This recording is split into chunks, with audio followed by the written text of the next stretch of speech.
자, 12월 19일이에요. 2025년도가 멀리 있는 게 아니더라고요. 2주면 그냥 새해가 오는 겁니다. 새해가 왔다고 해서 새롭게 되는 게 아니고, 우리의 마음이 새로워져야 새해가 새로워지는 거죠. 그래서 지금 이런 상황으로 우리가 새해를 맞이한다고 한다면은 참 새해가 새해답지 않을 것 같아요. 그죠? 그냥 정신없이 일하고 또 살고 이 변화가 없잖아요. 그러니까 지금 이 얼마 남지 않았지만은 이 두 주를 우리가 새로운 마음으로 우리가 살기 위해서는 새로운 게 들어와야 돼. 새로운 게. 새로운 말씀이 들어오고 새로운 결심이 있어야 되고 그럼 준비가 돼야 되는데 우리 성도들 새로운 새해를 맞이하기 위해서 하나님께 기도하고 말씀 받으면 좋겠습니다. 자, 우리 기도 제목 한번 따라 하시겠습니다. 이 땅에서 사라질 것들을 따라가지 않게 하시고 영원히 사라지지 않을 것을 쫓아가게 하소서. 아멘. 내가 쫓아가고 있는 게 뭔가 한번 오늘 살펴볼 수 있기를 바랍니다. 우리가 요한계시록을 통해서 확실하게 배울 수 있는 것은 사람이나 물질을 의지하는 사람은 어느 순간에 갑자기 무너진다는 거예요.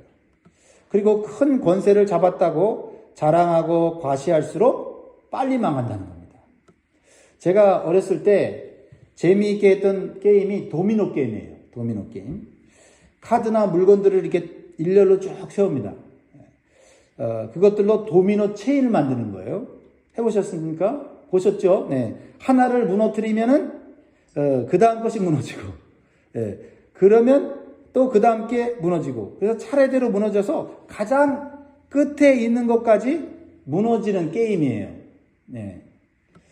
수많은 그 도미노 체인이 무너지는 것을 보면서 너무나 멋지고 너무 재밌다라고 저는 어렸을 때 생각을 했어요. 그래서 가능한 한 많은 물건들을 이렇게 차례대로 세워놓고 앞에 거를 탁 건드리면 점점 끝에까지 건드리지도 않았는데 끝까지 확 무너진 거를 아주 재밌게 또 보기도 하고 했던 그런 기억이 있습니다. 그런데요, 어른이 되어서 이 세상을 보니까 도미노 게임이 결코 재밌는 게 아니더라고요. 너무나 무서운 거예요. 근데 이 세상이 다 도미노 체인으로 되어 있는 거예요. 거대한 도미노 체인처럼 연결되어 있어서 뭐 하나만 딱 건드리면 그 다음 게 무너지고 그 다음 게 무너지고 그 다음 게 무너지고 저 끝에 있는 나는 아무 일도 하지 않았는데 나까지 그냥 영향을 받아 무너지는 그런 모습이 바로 이 세상의 모습이다라는 거예요. 예를 들면 얼마 전에 공항의 컴퓨터 전산 시스템이 무너지니까 온 세상이 마비가 돼버리는 거예요. 그렇죠? 항공기가 못 뜨는 거예요. 아니 그 컴퓨터 전산 시스템 무너졌다고 해서 운전을 못 하는 거예요. 비행을 못 하는 거예요. 비행을 못 하니 사람이 가지 못하고 물건이 가지 못하니까 장사가 안 되고, 그렇죠? 그리고 경제가 어려워지고 불안해지고 이렇게 되는 거예요. 야, 컴퓨터가 없던 시절보다 컴퓨터가 있는 시절이 훨씬 더 위험하구나 하는 생각을 해보는 거죠. 이렇게 예전보다 세상의 과학적인 발전과 인본주의 문명이 훨씬 발전해서 화려하고 대단해 보이는 것이 이 세상인데요. 그런데 하나만 무너지면 다 같이 무너지는 매우 취약한 세상에 살고 있다라는 겁니다. 오늘 본문에 하나님을 대적하던 큰 성 바벨론이 와르르 무너지니까 그와 연결된 모든 사람들이 다 무너지고 망하는 것을 보여주고 있는 거예요. 이게 마지막 때의 세상의 모습이다. 그러니까 우리가 대단하다고 자랑하고 의지하는 것들이 사실은 아무것도 아니라는 거예요. 그럼 우리는 이 세상 권세와 물질을 의지하는 도미노 체인에서 벗어나야 돼요. 각자 그 체인에서 나와서 하나님을 의지하며 사는 것이 가장 확실하고 영원한 삶을 사는 길임을 빨리 깨달아야 될 점이 있습니다. 오늘 본문에 보면 그렇게 견고해 보이고 그 위용이 대단해 보이는 바벨론이 하나님의 심판으로 무너지자 슬퍼하는, 절망하는 세 부류의 사람들이 나와요. 누가 제일 슬퍼하고 누가 제일 절망할까요? 첫 번째로는요, 슬퍼하며 절망하는 부류는 정치적인 권세를 자랑하던 사람들이에요. 자, 9절 말씀 보세요. 9절. 시작. 그와 함께 음행하고 사치하던 땅의 왕들이 그가 불타는 연기를 보고 위하여 울고 가슴을 치며. 이 땅의 왕들은 바벨론이 상징하는 로마 제국의 그늘 아래서 권세를 잡고 우상 숭배하면서 사치하던 자들이에요. 그러니까 이 바벨론이 영원토록 견고할 줄 알았거든요. 그 밑에서 왕권을 누리면서 정치적 권세를 누리면서 화려하게 살았거든요. 그런데 그들이 지금 울고 애통해하면서 가슴을 치고 있다. 그들은 이 세상의 대단한 권세를 붙잡고 세상적인 이익과 사치와 쾌락에만 관심을 가졌던 기득권 세력이에요. 그 기득권 세력을 또 자식에게 물려주면서 계속해서 자신들만의 성을 쌓고 살았던 사람들이죠. 그래서 이러한 기득권 세력들이 겉으로 보면 모든 것을 가지고 세상을 좌지우지하는 것처럼 보이지만 사실은 하나만 탁 건드리면은 급속도로 무너지는 험한 인생에 불과하다는 것을 하나님이 보여주시는 거예요. 10절 보세요. 그의 고통을 무서워하여 멀리 서서 이르되 화이또다 화이또다 큰 성 견고한 성 바벨론이여 한 시간에 내 심판이 이르렀다 하리로다. 여러분, 한 시간이면 충분히 망한다는 거예요. 그렇게 노력을 하고 수고해서 쌓은 그 모래성과 같은 거 그거 한 시간이면 충분히 무너질 수 있다는 거죠. 그러니까 우리가 한 시간이면 망할 세상의 권력을 자랑하고 사치와 향락에 빠져서는 안 된다라는 겁니다. 하나님께서는 이 세상에서 사치와 향락을 위안과 소망으로 삼는 자들에게 그것이 얼마나 험한 것인 것을 지금 증명해 주고 계시다는 거죠. 그러므로 우리는 오직 하나님만을 의지하고 하나님만을 자랑하는 삶을 살아야 될 줄 믿습니다. 바벨론이 멸망하자 슬퍼하며 절망하는 두 번째 부류는 누구죠? 이 땅의 상인들입니다. 경제적인 기득권 세력들이죠. 그들은 로마의 보호 아래서 수많은 부를 축적해 왔던 무리들이에요.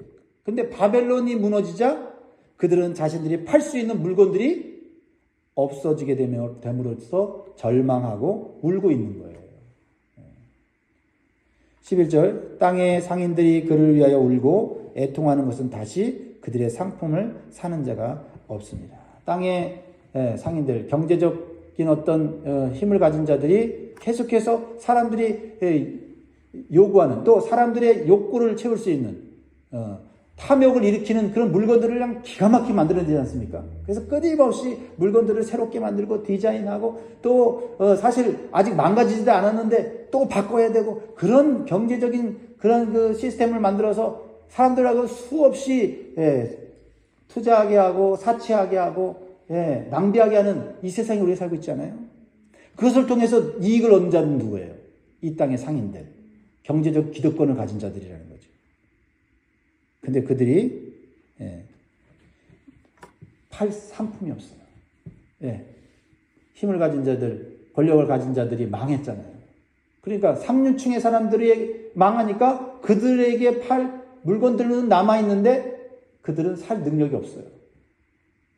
근데 이 땅의 상인들이 얼마나 이기적인 사람들인가를 우리가 알 수 있어요. 자, 그들이 울고 애통하는 이유는 나라가 망했기 때문이 아니에요. 오로지 자신들이 팔 상품이 팔리지 않기 때문에 부를 축적할 수 없기 때문에 지금 슬퍼하고 애통하고 있다는 거예요. 사람들의 마음속에 사실은 이런 강력한 이기심이 있어요. 이 강력한 이기심 때문에 사람들이 서로를 이렇게 해하고 서로의 것을 빼앗고 보이지 않는 그러한 전쟁을 하는 거예요. 그러면서 12절부터 그들이 팔았던 수많은 물품 목록들을 기록하고 있어요. 쭉 읽어보니까 갖고 싶은 물건들도 있고 즐기고 싶은 물건들도 있죠. 다 우리에게 정말 혹하게 하는 물건들인데 근데 그런 물건들을 팔 자가 없는 세상이 온다. 12절에 그 상품은 금과 은과 보석과 진주와 세마포와 자주 옷감과 비단과 붉은 옷감이요 각종 향목과 각종 상아 그릇이요 값진 나무와 구리와 철과 대리석으로 만든 그릇이요. 참 좋아 보이는 물건들이 많이 있습니다. 갖고 싶고 걸치고 싶고 즐기고 싶고 먹고 싶은 물건들이 엄청나게 쏟아져 나오는 것이 이 세상의 모습입니다. 그런데 이 화려하고 멋진 물건들이 우리의 마음 속으로 들어와서 우리의 마음을 가득 채워서 하나님과 하나님의 말씀을 밀어내고 있다는 것이 문제다라는 것입니다. 그러므로 우리가 뭐 벌거벗고 살 수 없잖아요. 안 먹고 살 수 없잖아요. 입어야 되고 먹어야 돼요. 그리고 때로는 그것들을 또 누릴 수 있어요. 그러나 그것들을 누리면서 먹으면서 우리는 이건 영원한 것이 아니야 라고 그것을 교훈 삼아야 될 줄 믿습니다. 더욱 놀라운 것은 이 상인들은 물질적 이익을 위해서는 고귀한 사람의 영혼들까지 팔고 있다. 이렇게까지 간다는 거예요. 물질 중심으로 가면 사람도 물질이에요. 팔 수 있는 물질로 변질이 돼요. 이것이 문제라는 거죠. 13절 보세요. 계피와 향료와 향과 향유와 유향과 포도주와 감람류와 고운 밀가루와 미리오 소와 양과 말과 수레와 종들과 사람들의 영혼들이라. 여러분 이렇게까지 가는 거예요. 물질 중심주의 삶이 이렇게 가는 겁니다. 하나님의 형상대로 창조된 사람을 물건처럼 팔아서 물질로 바꾸었다는 것은 이 세상이 얼마나 물질 숭배 사상으로 가득 차 있는지를 보여주고 있는 것입니다. 그래서 이 땅의 상인들이 창조주 하나님의 심판을 받는 것은 마땅해 보입니다. 그렇죠? 사람까지도 파는 물질로 하락시키는 그러한 죄를 짓는 거 아닙니까? 그런데 그들이 의지하던 물질의 도성, 화려한 도성 바벨론이 무너지자 팔 물건이 없어지니까 그들은 그저 슬퍼하고 괴로워하고 절망하고 있는 거예요. 바벨론이 무너지고 그들이 가진 부가 무너지는데 1시간밖에 걸리지 않죠. 보세요. 15절, 16절, 17절 보면 바벨론으로 말미암아 치부한 이 상품의 상인들이 그의 고통을 무서워하여 멀리 서서 울고 애통하여 이르되 화이또다 화이또다 큰 성이요 세마포 옷과 자주 옷과 붉은 옷을 입고 금과 보석과 진주로 꾸민 것인데 그러한 부가 1시간에 망하였도다. 이렇게 세상의 물질만을 쫓아가는 자들은 1시간에 망하는 가장 불안한 것을 붙잡고 사는 자들입니다. 가장 확실한 것, 눈에 보이는 것, 화려한 것, 비싼 것, 사람들이 없어서 못 사는 것, 그것을 팔았는데 그게 영원할 줄 알았는데 1시간에 사라지는 것이다. 사랑하는 성도 여러분, 우리는 물질보다는 사람을 소중히 여기는 가치관을 배워야 하고 그것을 유지할 수 있기를 바랍니다. 그래야 하나님보다 물질을 더 사랑하는 어리석은 사상과 세속적인 가치관에 빠지지 않게 된다라는 것입니다. 바벨론이 무너지자 함께 망하는 도미노 체인에 걸려있던 세 번째 부류는 누구예요? 배에 타고 있던 선장과 성객들입니다. 이들은 권력과 물질적인 기득권 세력 밑에서 떨어지는 이익을 받아먹는 부류들이에요. 어쩌면 일반 사람들이라고 볼 수도 있어요. 그렇죠? 7절 보세요. 그러한 부가 1시간에 망하였도다. 모든 선장과 각처를 다니는 성객들과 선원들과 바다에서 일하는 자들이 멀리 서서. 사실 이 사람들은 배를 타면서 고생하는 사람들이죠. 실질적으로 화려한 옷과 화려한 물품들을 먹고 즐기는 사람들은 누구예요? 상류층 사람들 아닙니까? 그런데 그런 상류층 사람들의 물건을 운반하면서 거기서 떨어지는 작은 부스러기 물질이라도 부라도 누리려고 온몸을 바치는 사람들이에요. 거기에 모든 것을 바치는 사람들입니다. 참 불행한 인생 아닙니까? 오늘날 무엇이든 돈이 되면 어떤 물건이든지 공급해주는 그러한 일반 사람들이라고 볼 수 있어요. 요즘 마약 밀매나 판매를 특정의 어떤 사람들이 하는 것이 아니라 일반 시민들이 그것을 하는 것을 보게 되죠. 어떤 이 마약을 실질적으로 판매하는 사람은 보이지 않아요. 그 사람들은 뒤에서 조종하고 있고 선량한 시민들을 꼬드겨요. 사실 선량한 것도 아니죠. 욕심과 이기심에 사로잡힌 일반 사람들이죠. 그 사람들에게 그것이 마약이라는 말도 하지 않아요. 그 물건을 어디다 갖다 두기만 합니다. 심지어는 그거를 어느 장소에다 던지고 도망가기만 해도 당신은 지금 일하고 있는 1시간에 버는 돈보다 몇 배를 벌 수 있다. 그러면 약간 의심스럽고 그게 혹시 불법적인 건 아닌가 하는 마음이 있지만 그것을 지워버리고 나는 죄 짓는 거 아니야. 나는 그냥 그 물건이 뭔지도 모르는데 나는 그냥 갖다 놓고 던져놓기만 하면 되는 건데 내가 무슨 죄야? 라고 하면서 양심을 속이는 거죠. 사실은 드러내놓고 탐욕을 드러내는 상욕주의 사람들이나 탐욕을 숨기고 이 정도는 괜찮아라고 말하는 일반 사람들의 죄는 사실은 같은 겁니다. 이렇게 이 세상은 세속적이고 물질적인 거대한 바벨론의 모든 사람들이 도미노처럼 연결되어 살아가고 있어요. 그래서 하나만 무너지면 이렇게 다 함께 무너지고 망하는 세상이라는 걸 우리가 간파할 수 있어야 됩니다. 그러므로 최후에 웃는 자가 승리자예요.